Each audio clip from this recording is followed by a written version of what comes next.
Hello friends, मैं हूं Prince और स्वागत करता हूं आपका मैग्नेट ब्रेन्स में। तो हम बेसिकली क्लास 10th में मैथमेटिक्स का अपना first chapter real number discuss कर रहे थे, जहां पे लास्ट लेक्चर में questions based on fundamental theorem of arithmetic का टाइप 6 का कंसेप्ट हमने देख लिया और इसको प्रॉब्लम में अप्लाई करके भी देख लिया। अब इसी सीरीज को कंटिन्यू करते हुए कुछ और सवाल को देखते हैं। क्लियर हो गया? आप देखो, कोई ये लेक्चर पहली बार देख रहा है तो उसको मैं सजेस्ट करूंगा कि आप मेरी प्रीवियस लेक्चर पे जाएं और वहां पे पहले ये देखें कि टाइप 6 के प्रॉब्लम को हमें टैकल कैसे करना है, जहां पे हमें कुछ नंबर्स दे दिए जाते हैं और कहा जाता है कि प्राइम फैक्टराइजेशन की मदद से इनका एचसीएफ और एलसीएम निकालो। क्लियर हो गया?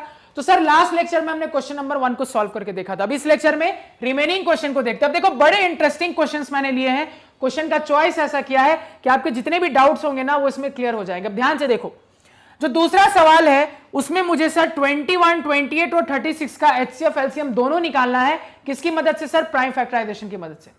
तो पहला काम हमने क्या सीखा है सर कि प्राइम फैक्टराइजेशन की मदद से पहले तो तीनों नंबर्स को उनके प्राइम फैक्टर्स के प्रोडक्ट के टर्म्स में एक्सप्रेस करके दिखाओ। यानी कि सर सबसे पहले अपने गिवन नंबर्स को उनके प्राइम फैक्टर्स के प्रोडक्ट के टर्म में एक्सप्रेस करेंगे। यानी सबसे पहला नंबर है मेरे पास 21 सर। तो 21 के लिए क्लियरली दिख रहा है सर 2 से नहीं जाएगा लेकिन 3 से जाएगा। 3 7 जा 21 और ऑब्वियस ही बात है ये एक प्राइम नंबर है तो सर इससे आगे जाने की मुझे जरूरत नहीं। अगला नंबर क्या है सर मेरा? अगला नंबर है मेरे पास 28। अब 28 में देखें सर तो 2 से क्लियरली जा रहा है ये। 2 14 जा, फिर से 2 से जाएगा 2 7 जा। 7 प्राइम नंबर आगे जाने की जरूरत नहीं। अगला नंबर है मेरे पास 36। अब 36 के लिए देखें सर 36 एक प्राइम नंबर है, आराम से 2 से जाएगा। 2 18 जा, फिर से 2 से जाएगा 2 9 जा, 3 से जाएगा 3 3 जा 9। प्राइम नंबर आ गया, रुक गए हम। यानी कि सर हमने अपने गिवन नंबर्स, गिवन क्वांटिटीज का प्राइम फैक्टराइजेशन कर लिया है। अब इसकी मदद से अपने गिवन नंबर्स को हम उनके प्राइम फैक्टर्स के प्रोडक्ट के टर्म में एक्सप्रेस करेंगे। तो एक्सप्रेस करते हैं। सबसे पहले बारी आई 21 की। अब देखो 21 क्या है? 3 into 7, कहानी खत्म। उसके बाद सर 28 को कैसे लिखेंगे? तो 28 है 2 into 2 into 7, तो 2 into 2 into 7, यानी इसी को अगर मैं थोड़ा सिंप्लीफाई करूं तो 2 का स्क्वायर इंटू 7 बोल सकता हूं सर। इसी तरीके से 36 क्या है सर? तो 36 है 2 into 2 into 3 into 3, यानी कुल मिला के सर 2 भी 2 बार और 3 भी 2 बार, वो भी लिख लिया सर। यानी कि अब यहां पे मैंने अपने गिवन नंबर्स को प्राइम फैक्टर्स के प्रोडक्ट के टर्म्स में एक्सप्रेस कर लिया।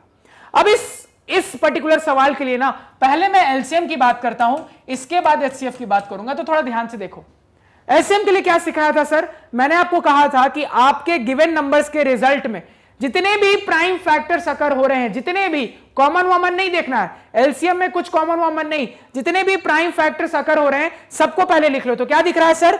मुझे 2 दिख रहा है, 2 लिखा मैंने। मुझे सर 3 भी दिख रहा है, 3 लिखा मैंने। और कुछ दिखा सर? 2 दिखा, 3 दिखा और 7 दिखा। तो सर कुल मिला के जैसे ही मैं अपने गिवन नंबर्स को उनके प्राइम फैक्टर्स के प्रोडक्ट के टर्म में एक्सप्रेस कर रहा हूं तो ये 3 प्राइम फैक्टर्स मुझे कुल मिला के दिख रहे हैं। अब मैंने क्या सिखाया था एलसीएम निकालने के लिए कि अब ये जितने प्राइम फैक्टर्स आपको दिखे, आप ये तीनों में मिलाकर ये चेक करो कि इनकी मैक्सिमम पावर क्या दिख रही है। तो यहां पे जैसे ही मैं सबसे पहले 2 की बात करूंगा सर, तो यहां पे 2 तो है नहीं, यहां पे 2 की पावर 2 है, यहां भी 2 की पावर 2 है, मतलब सर 2 की मैक्सिमम पावर 2 ही दिख रही है। इनटू क्या सर? अब यही कहानी 3 के लिए। तो यहां पे 3 की मैक्सिमम पावर 1 दिख रही है, यहां पे 3 नहीं है, यहां पे 3 की मैक्सिमम पावर सर 2 दिख रही है, मतलब मैं क्या लूंगा? 3 की मैक्सिमम पावर लूंगा, यानी कि 3 का स्क्वायर लूंगा सर। इनटू 7 में क्या दिख रहा है सर? 7 यहां पे भी है, यहां पे भी, और दोनों ही केस में 7 की पावर क्या है? 1 है, यानी मैं 7 की मैक्सिमम पावर क्या लूंगा सर? 1 लूंगा, यानी यही मेरा फाइनल आंसर होगा। यानी कि यहां से कैलकुलेट करूं तो 2 का स्क्वायर 4, 3 का स्क्वायर 9 इंटू 7 आ गया मेरे पास। अब देखो यहां पे अगेन ना कैलकुलेशन करने के आपके पास अलग अलग वेज हो सकते हैं। अब यहां पे कुछ वेज बता रहा हूं तो ध्यान से देखो। आप सिंपल 9 4 जा 36 करके इंटू 7 भी कर सकते थे। एक और तरीका था, देखो वो तरीका इंटरेस्टिंग है। क्या करा मैंने 9 7 जा 63 करा। अब 63 इंटू 4 करना है, तो 63 इंटू 4 का क्या मतलब है? 63 का 4 गुना। 63 इंटू 4 का क्या मतलब है? 63 का 4 गुना। यानी कि इसी चीज को देखो मैं कैसे कैलकुलेट करूंगा। 63 का 2 गुना हो जाएगा 126 और 126 का 2 गुना हो जाएगा 252। 252 मेरा आंसर है। देखा कैसे निकाला मैंने? किसी चीज का 4 गुना, तो पहले उस चीज का मैंने 2 गुना किया और जो रिजल्ट आया उसका फिर से 2 गुना कर दिया, तो 4 गुना तो ऑटोमेटिकली आ गया। तो ऐसे भी निकाल सकते थे। देखो बहुत छोटी छोटी चीजें हैं, कैलकुलेशन के बहुत छोटे छोटे बिट्स है ये, लेकिन इंपॉर्टेंट इन बातों को हमेशा नोट करके ध्यान में रखना कि ये चीजें मैंने याद करो आपको सिखाई थी। कभी भी आपको चीजें 2 गुनी 4 गुनी इस तरीके से होते हुए दिखे ना, तो करने में हिचकिचाओ मत, आपके काम को आसान कर देगा। क्योंकि देखो किसी नंबर के डबल पे सोचना ना बहुत आसान होता है। आप अपने दिमाग में तुरंत आपको कोई भी नंबर बोल देना तो आप बहुत हद तक 10 सेकंड के अंदर उस नंबर के डबल पे सोच सकते हो।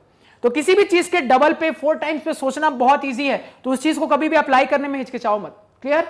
अब यहां पे तो सर एलसीएम की बात हो गई, अब एचसीएफ की बात करेंगे, क्योंकि एचसीएफ में एक इंटरेस्टिंग चीज हम ऑब्जर्व करेंगे। पहले इतना नोट डाउन करो। अब देखो एचसीएफ की बात करता हूं। अब यहां पे अगर मैं आपके सामने एचसीएफ की बात करूं तो देखो क्या इंटरेस्टिंग दिख रहा है। एचसीएफ के लिए मैंने आपको क्या सिखाया था सर कि एचसीएफ में जितने नंबर लिए हैं मैंने, तो मुझे उसमें सर 3 नंबर लिए हैं, तो तीनों के तीनों में मुझे यह देखना पड़ेगा सबसे पहले कि कॉमन फैक्टर कौन है। अब ध्यान से देखो, अगर मैं अपने गिवन नंबर्स को प्राइम फैक्टर्स में एक्सप्रेस कर चुका हूं, उसके बाद मैं इनके प्राइम फैक्टर्स देखूं तो मेरे पास एक 3 आ रहा है। अब क्या 3 तीनों में है? तो मैं देख रहा हूं सर 3 यहां है, 3 यहां नहीं है, 3 यहां है, तो सर 2 में है, ले सकता हूं मैंने लास्ट लेक्चर में सिखाया था कॉमन का मतलब सब में कॉमन, ऐसा नहीं आधे अधूरे में कॉमन। तो सर 3 तीनों में कॉमन नहीं है, 2 में है, तीनों में नहीं है, तो 3 को नहीं ले सकता। आगे सर 7 देख रहा हूं मैं, 7 यहां है, 7 यहां है, 7 यहां नहीं है, फिर से सर 7 तीनों में कॉमन नहीं है, तो 7 को भी नहीं ले सकता। और क्या बचा सर? मेरे पास 2 बचा, तो सर 2 यहां है, 2 यहां है, 2 यहां नहीं है, यानी कि सर मैं 2 को भी नहीं ले सकता। तो क्या समझ में आ रहा है? जैसे ही मैंने अपने गिवन नंबर्स को प्राइम फैक्टर के टर्म्स में एक्सप्रेस किया, तो कुल मिला के इस रिजल्ट में यही 3 प्राइम फैक्टर तो आ रहे हैं और आप तीनों में से कोई भी नहीं ले पा रहे। तो इससे क्या समझ में आता है? इससे क्लियरली हिंट मिलता है सर कि मेरा एचसीएफ इनमें से कोई नंबर नहीं होगा और एक्चुअली में मेरा एचसीएफ क्या हो जाएगा सर? 1 हो जाएगा। ये बहुत इंपॉर्टेंट पॉइंट है। क्यों ऐसा हुआ सर? क्योंकि मुझे पता है कि सर मैं जैसे ही अपने गिवन नंबर को उसके प्राइम फैक्टर्स के प्रोडक्ट के टर्म में एक्सप्रेस कर रहा हूं, तो कोई भी ऐसा फैक्टर नहीं दिखा जो कि तीनों में कॉमन है। लेकिन मुझे यह भी यहां पे पता है साथ साथ कि कभी भी ऐसा होता है कि मुझे तीनों में कोई भी प्राइम फैक्टर कॉमन नहीं दिखता, तो तुरंत मेरे दिमाग में वो बात हिट करती है सर 1 एक ऐसा फैक्टर है, 1 प्राइम नहीं है, 1 प्राइम नहीं है, लेकिन एक ऐसा फैक्टर है सर जो हर नंबर में कॉमन होगा ही होगा, यानी कुछ नहीं मिल पा रहा। तो यहीं से सोचकर समझ में आता है कि 1 एज अ फैक्टर तीनों में कॉमन होता तो हमारा एचसीएफ 1 निकल कर आएगा, क्योंकि तीनों में 1 एज अ फैक्टर में कॉमन ले सकता हूं। क्लियर? अब आपका यहां पे सवाल हो सकता है सर तो इंटू 1 करके क्यों नहीं बताना? इसका रीजन है सर, क्योंकि आपने अभी जो कंसेप्ट पढ़ा है उसमें आपने यह सीखा है कि मैं अपने गिवन कंपोजिट नंबर को उनके प्राइम फैक्टर्स के टर्म में, अपने प्राइम फैक्टर्स के प्रोडक्ट के टर्म में एक्सप्रेस करता हूं, और 1 ना ही प्राइम है ना ही कंपोजिट, इसी वजह से हम इंटू 1 करके नहीं लिखते हैं, और यह चीज मैंने आपको बताई भी है। क्लियर हुआ? जितनी बातें कहीं क्लियर है, तो इस सवाल से क्या समझ में आता है सर? कुछ केसेस बनेंगे जहां पे मुझे कोई भी फैक्टर सब में कॉमन नहीं मिलेगा, तो तुरंत मेरा दिमाग किस बात पे जाएगा? कुछ भी कॉमन नहीं है मतलब 1 तो कॉमन होगा ही होगा, यानी कि मेरा एचसीएफ 1 निकल कर आएगा। और अगर आप चाहो तो इस चीज को यूक्लिड मेथड से भी चेक कर सकते हो, यूक्लिड के एचसीएफ वाले मेथड से भी चेक करोगे तो आपका आंसर, आपका एचसीएफ 1 ही निकल कर आएगा। नोट डाउन करो। क्लियर? तो दिमाग में एक जो डाउट होगा कि अगर मान लीजिए सर कुछ भी कॉमन ना दिखे, तो वो क्लियर हो गया। यहां पे क्लैरिटी, किसी को कोई परेशानी कोई दिक्कत नहीं होनी चाहिए। अब नेक्स्ट सवाल देखते हैं। देखो यहां पे क्या है नेक्स्ट सवाल सर हमारा? तो नेक्स्ट सवाल में हमारे नंबर्स हैं सर 24, 36 और 40। फिर से वही कहानी सर, क्या करेंगे? सबसे पहले तो प्राइम फैक्टराइजेशन की मदद से अपने गिवन नंबर्स को हम उनके प्राइम फैक्टर्स के प्रोडक्ट के टर्म में एक्सप्रेस करेंगे सर। सबसे पहली बारी आई 24 की, तो सर 2 12 जा, यहां पे 2 6 जा, यहां पे 2 3 जा, प्राइम नंबर दिखा, रुक गए। आगे 36 की बारी आई सर, 2 18 जा, 2 9 जा, 3 3 जा, प्राइम नंबर दिखा सर, रुक गए। आगे 40 की बारी आई सर, 2 20 जा, 2 10 जा, 2 5 जा, प्राइम नंबर दिखा सर, रुक गए। यानी कि अब हमने प्राइम फैक्टराइजेशन कर लिया है। अब मैं हर एक नंबर को उनके प्राइम फैक्टर्स के प्रोडक्ट के टर्म में एक्सप्रेस कर सकता हूं। सबसे पहली बारी 24 की, 24 को क्या लिखूंगा सर, 2 3 बार आ रहा है तो 2 इंटू 2 इंटू 2 इंटू 3, यानी कि सर 2 3 बार आया तो इसको मैं 2 का क्यूब इंटू 3 बोल देता हूं। इसी तरीके से सर 36 के लिए ये कहानी दोहराएं तो क्या दिख रहा है सर, 2 इंटू 2 इंटू 3 इंटू 3, यानी कि सर यहां से मेरे पास क्या रहा है, 2 2 बार और आपका 3 भी 2 बार, तो 2 का स्क्वायर इंटू 3 का स्क्वायर हो गया। इसी तरीके से सर 40 के लिए यही कहानी दोहराएं तो क्या दिख रहा है सर, 2 3 बार आ रहा है, 2 मेरा 3 बार आ रहा है इंटू 5 एक बार आ रहा है, तो 2 3 बार यानी 2 का क्यूब इंटू 5। क्लैरिटी है, किसी को कोई दिक्कत यहां तक? तो यहां पे अब हमने सर अपने गिवन नंबर्स को उनके प्राइम फैक्टर्स के प्रोडक्ट के टर्म में एक्सप्रेस कर लिया। अब किसके बारी सर, एचसीएफ एलसीएम की बारी। सबसे पहले एचसीएफ की बात करते हैं। अब देखो एचसीएफ के लिए मुझे क्या पता है सर, सबसे पहले तो हम ये देखते हैं कि मेरा कौन सा प्राइम फैक्टर तीनों में कॉमन है। तो क्या क्या मुझे दिख रहा है सर, तो यहां से अगर मैं जज करूं तो मुझे यहां पे सर तीनों में सबसे पहले तो आपका 2 एक ऐसा प्राइम फैक्टर है जो तीनों के रिजल्ट में मुझे कॉमन दिख रहा है। और कुछ है सर, 3 ये 2 में है, इसमें नहीं है, 5 इसमें अकेला इन दोनों में नहीं है, यानी कि सर कुल मिला के सारे रिजल्ट में मुझे सिर्फ और सिर्फ 2 एज अ कॉमन फैक्टर दिख रहा है। अब आगे क्या कहानी है सर, अब हम ये देखते हैं कि मेरे कॉमन फैक्टर की मिनिमम पावर क्या आ रही है सारे के सारे रिजल्ट में। तो मैं क्या देख रहा हूं सर, फर्स्ट केस में 2 की पावर 3 है, सेकेंड केस में 2 की पावर 2 है, थर्ड केस में भी 2 की पावर 3 है। तो तीनों में कंपेयर करूं सर तो 2 की मिनिमम पावर 2 का स्क्वायर है, यानी कि और कुछ तो कॉमन है नहीं, तो मल्टीप्लाई करने के लिए और कुछ तो है नहीं, यानी कि 2 का स्क्वायर ही सर मेरा आंसर हो जाएगा, यही मेरा एचसीएफ हो जाएगा। यानी कि सर मेरा एचसीएफ कितना निकल कर आया, 4। नोट डाउन करें पहले, इतना क्लियर हो गया? किसी को कोई दिक्कत कोई परेशानी नहीं होनी चाहिए था। अब देखो, अब हम एलसीएम की बात करेंगे तो फिर से ध्यान से देखो एलसीएम। अब एलसीएम के लिए मैंने क्या सिखाया था सर, कॉमन वॉमन का फंडा भूल जाओ, जितने प्राइम फैक्टर आपको दिख रहे हैं वो सारे नंबर्स लिख दो। तो पूरे रिजल्ट में सर मुझे प्राइम फैक्टर के तौर पे 2 दिख रहा है, 3 दिख रहा है और 5 दिख रहा है। और कुछ दिख रहा है सर? और कुछ नहीं दिख रहा है। तो 2 दिख रहा है, 3 दिख रहा है, 5 दिख रहा है, तीनों लिखा सर। अब आप इन प्राइम फैक्टर्स को अपनी अपनी मैक्सिमम पावर के साथ लिखो सर। तो क्या दिख रहा है सर, 2 की पावर 3, 2 का पावर 2, 2 की पावर 3, तो 2 की सबसे बड़ी पावर मुझे 2 की पावर 3 ही दिख रही है, लिख लिया सर, इनटू। अब यही कहानी 3 के साथ दोहराएंगे सर, 3 की पावर 1, 3 की पावर 2, इसमें तो 3 है ही नहीं, तो 3 की सबसे बड़ी पावर सर 3 का स्क्वायर दिख रहा है, ये भी लिख लिया सर, इनटू।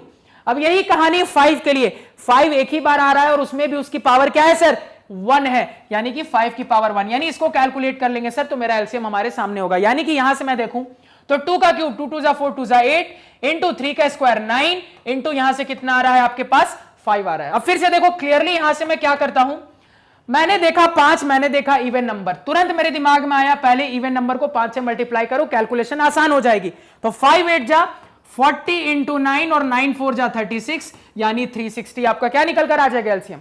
और मान लो यहां पे ऐसे नहीं करते तो देखो क्या पेज फंसता है, यहां पे आप करते 9 5 जा 45, तो 45 इंटू 8 करने के लिए थोड़ा सोचना पड़ता, इसको करने के लिए इतना नहीं सोचना पड़ा। हमेशा याद रखना, कभी भी कोई ऐसा नंबर दिखे जो 5 में एंड हो रहा हो तो हमेशा मल्टीप्लाई करने के लिए उसका कॉम्बिनेशन एक इवन नंबर के साथ बनाने की कोशिश करना। क्यों?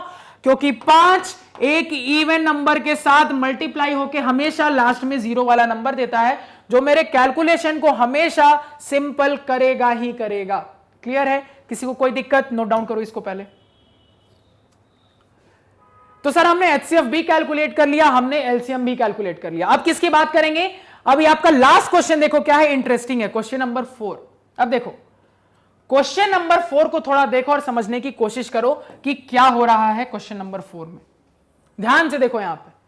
तो सर क्वेश्चन 4 में मेरे पास नंबर है 17, 23 और 29। अब देखो यहां पे, तो सर 17, 23 और 29 कुल मिला के ही एक्चुअली में प्राइम नंबर्स हैं। तीनों के तीनों क्या हैं? प्राइम नंबर्स हैं। तो क्या कभी भी तुम प्राइम नंबर को प्राइम फैक्टर्स के प्रोडक्ट के टर्म में एक्सप्रेस कर पाओगे? हमने सीखा था सर, नहीं कर सकते। क्यों? क्योंकि एक प्राइम नंबर के लिए मैं सिर्फ और सिर्फ 2 फैक्टर की बात कर सकता हूं, वन एंड इटसेल्फ। यानी अगर मैं उनको उनके प्रोडक्ट में लिखना चाहूं तो कर सकता हूं, लेकिन वो प्रोडक्ट सारे के सारे प्राइम नंबर का प्रोडक्ट नहीं होगा। क्यों सर? क्योंकि अगर मैं 17 को एक्सप्रेस करना चाहूंगा सर तो मैं इसको 17 into 1 लिख सकता हूं, 17 तो प्राइम नंबर है, लेकिन 1 ना ही प्राइम है ना ही कंपोजिट, तो वो एग्जैक्टली वो वाला फॉर्म नहीं आया जो हमें चाहिए था।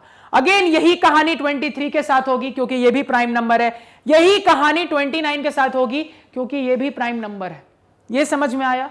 तो कभी भी ऐसा हो तो देखो क्या करना है, आप ध्यान से मेरी बात को सुनो कि मान लो कभी किसी एग्जाम में आपको, नॉर्मली बोर्ड एग्जाम में कभी भी ऐसा सवाल नहीं देगा जहां पे इस टाइप 6 के फॉर्मेट में तीनों के तीनों प्राइम नंबर आपको मिल जाए। आपको इनफैक्ट एक भी प्राइम नंबर नहीं मिलेगा, आपको हमेशा वो सवाल ही ऐसा देगा ना कि जितने भी नंबर देगा वो कंपोजिट नंबर होंगे, याद रखना बोर्ड एग्जाम में। लेकिन हो सकता है कि कंपटीशन में आपको प्राइम नंबर दे दे। तो यहां पे सीधे एक फंडा बता रहा हूं, याद रखना कि मान लो आपको एचसीएफ निकालना है या एलसीएम निकालना है और आपको सिर्फ और सिर्फ प्राइम नंबर्स की बात कर रहा है। जैसे कि एग्जांपल के लिए यहां पे 17, 23 और 29 था। अब मुझे इनका एचसीएफ बताना है तो कुछ नहीं करना है, इसका एचसीएफ क्या होगा, दिमाग से क्लियर है सर कि इसके फैक्टर में कॉमन सिर्फ और सिर्फ 1 हो सकता है और कुछ नहीं, सीधे बोल देंगे एचसीएफ 1 होगा। यानी कि यहां से एक बहुत छोटी सी चीज लेकिन एक इंपॉर्टेंट सी चीज पता लगी कि कभी भी मुझे एचसीएफ निकालने की जरूरत है और मेरे पास जो नंबर्स गिवन है वो प्राइम नंबर्स है, तो बिना कुछ किए डायरेक्टली एचसीएफ क्या बता दूंगा, 1, क्योंकि और कोई फैक्टर ही नहीं है जो कॉमन हो सकता है। क्लियर? इसी तरीके से अगर सर मुझे एलसीएम बताना है ना सर, तो एलसीएम की भी ट्रिक है। एलसीएम के लिए कुछ नहीं करना, जो नंबर से बस उसी को मल्टीप्लाई कर देंगे। नंबर क्या कहते हैं, 17, 23 और 29, तो 17 गुने 23 गुने 29 कर देना, आपका आंसर आपके सामने होगा। कहानी यहां पे खत्म।